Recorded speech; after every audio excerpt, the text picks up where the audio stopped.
ये है talks news network और आप देख रहे हैं पॉलिटॉक्स, राजनीति का कच्चा चिट्ठा। राजस्थान के मुख्यमंत्री अशोक गहलोत को कांग्रेस का राष्ट्रीय अध्यक्ष बनाए जाने की अटकलों ने जोर क्या पकड़ा। प्रदेश में परिवर्तन की मांग भी तेज हो गई है। सियासी जानकारों का तो ये भी मानना है कि विधानसभा के मानसून सत्र से पहले या फिर उसके बाद राजस्थान में बड़ा सियासी परिवर्तन हो सकता है। कुछ राजनीतिज्ञों का कहना है कि सचिन पायलट का मुख्यमंत्री बनना तय माना जा रहा है। बता दें, आगामी 19 अक्टूबर को कांग्रेस अध्यक्ष पद का चुनाव होना है और उसके बाद राजस्थान में भी बड़ा बदलाव हो सकता है। इसी बीच कभी पायलट तो कभी गहलोत खेमे में रहने वाले एससी आयोग के अध्यक्ष खिलाड़ी लाल बैरवा ने सोमवार को एक बार फिर बड़ा बयान देते हुए प्रदेश की सियासत को गरमा दिया है। बैरवा ने कहा कि राजस्थान के मुख्यमंत्री अशोक गहलोत को अब पार्टी का राष्ट्रीय अध्यक्ष बन जाना चाहिए और सचिन पायलट को यदि मुख्यमंत्री बना दिया जाए तो इसमें किसी को दिक्कत नहीं है। आपको बता दें, काफी लंबे समय की खामोशी के बाद अब एक बार फिर खुलकर टोंक विधायक सचिन पायलट को राजस्थान का मुख्यमंत्री बनाए जाने की चर्चाओं ने जोर पकड़ लिया है। कभी सचिन पायलट कैंप के माने जाने वाले एससी आयोग के अध्यक्ष खिलाड़ी लाल बैरवा ने सियासी बाड़ेबंदी के समय मुख्यमंत्री अशोक गहलोत का साथ दिया था, लेकिन अब एकाएक उनका हृदय परिवर्तन हो गया और उन्होंने सचिन पायलट को राजस्थान की कमान सौंपने की बात कही थी।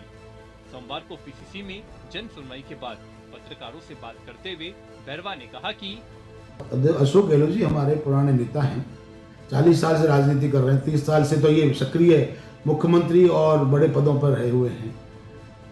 आज जो स्थिति है, अगर चेंजिंग की बात की कोई बात है तो ये तो वो खुद इतने बड़े नेता हैं, उनको देख लेना चाहिए कि नई पीढ़ी को और सेकंड लाइन को तैयार करके भेजना चाहिए। खिलाड़ी लाल बैरवा ने आगे कहा कि बदलाव तो होते रहना चाहिए और ये आलाकमान तय करता है, लेकिन एक जो चर्चाएं जोरों पर हैं उसके तहत मेरे ख्याल से इस मामले में आप इन सब लोगों को बैठ के और एक डिस्कशन करना चाहिए और एक नए रूप में आना चाहिए। चल रही हैं, मुख्यमंत्री जी थे, डिप्टी सीएम सचिन पायलट थे। सचिन पायलट क्या नाम है जो एक बीच में सरकार के माध्यम उसके हिसाब से मानेसर रहे। पार्टी ने इनको क्या नाम है पूरी बातों के साथ वापस लाए और जो समस्याएं थी सब खत्म की। तो ये जो स्थिति चल रही है उसके तहत निश्चित रूप से अगर सचिन पायलट को मुख्यमंत्री में लाते हैं तो क्या दिक्कत आ रही है। आज का युवा और उसकी जाति 100% क्या नाम है उसके साथ खड़ी हुई है। को मिला के जो भावना आती है उसके अनुरूप को काम करना चाहिए। मैं भी वही कर रहा हूं। मैं अनुसूचित जाति आयोग का अध्यक्ष होने के नाते जो भावनाएं हैं दलितों की, गरीबों की, शेड्यूल कास्ट लोगों की जो आ रही है उनको मैं आवाज बढ़कर आगे बढ़ा रहा हूं। तो ये अगर हम उनकी बात सुन के काम करेंगे तो अच्छा होगा और हम अपनी मनमानी करेंगे तो उसका नुकसान उठाना पड़ेगा। वहीं बैरवा ने ये भी कहा कि उदयपुर में जो चिंतन शिविर हुआ था उसमें सोनिया गांधी ने बड़े रूखे स्वर में कहा था कि पार्टी ने आप लोगों को बहुत कुछ दिया है और अब आपकी बारी है कि पार्टी को कुछ लौटाने की। यह बात कोई छोटी मोटी बात नहीं थी, लेकिन अब तक पार्टी में ऐसा कुछ दिखाई नहीं दिया। बैरवा ने गैर गांधी परिवार से अध्यक्ष बनाए जाने पर जोर देते हुए कहा कि भाजपा जिस तरह से गांधी परिवार के खिलाफ माहौल बना रही है, ऐसे में गांधी परिवार जो कि किसी गैर गांधी को अध्यक्ष बनाना चाहता है तो उनके फैसले का सम्मान होना चाहिए।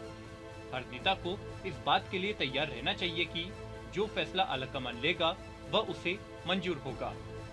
वहीं परिवारवाद का जिक्र करते हुए बैरवा ने कहा कि राहुल गांधी ने भाजपा के परिवारवाद के मुद्दे को तोड़ने के लिए ही ये तय किया था कि गांधी परिवार का व्यक्ति अध्यक्ष नहीं होना चाहिए, लेकिन इस फैसले को लेकर उन पर बार बार दबाव बनाना अच्छा नहीं है। राजस्थान में मुख्यमंत्री पद का बदलाव होना चाहिए, लेकिन यह आलाकमान तय करता है। इस पर सब लोगों को बैठकर चर्चा भी करनी चाहिए। राजस्थान अब नए स्वरूप में आना चाहिए। कांग्रेस पार्टी के जो बड़े नेता है, चाहे मुख्यमंत्री अशोक गहलोत हो या दिल्ली के वरिष्ठ नेता, उन्हें इस बात पर गंभीरता से चर्चा करनी चाहिए और शायद वह कर भी रहे होंगे।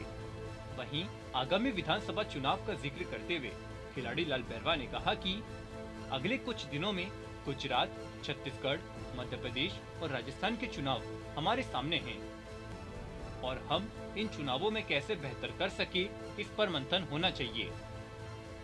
राजस्थान में जो विभिन्न जातियों के बड़े नेता हैं, चाहे वह शेड्यूल कास्ट हो, गुजर हो, मीणा हो, जाट हो, ब्राह्मण हो या राजपूत हो, सब जातियों के एक एक नेताओं को कांग्रेस को फ्रंट लाइन में तैयार करना होगा। इन जातियों से डिप्टी सीएम और कमेटियों के मेंबर बनाने होंगे। अगर इस फॉर्मूले पर वर्किंग होगी तो राजस्थान में कांग्रेस की सरकार 2023 में रिपीट करने से कोई नहीं रोक सकेगा। पॉलिटॉक्स ब्यूरो, जयपुर। ये है टॉक्स न्यूज नेटवर्क और आप देख रहे हैं पॉलिटॉक्स, राजनीति का कच्चा चिट्ठा।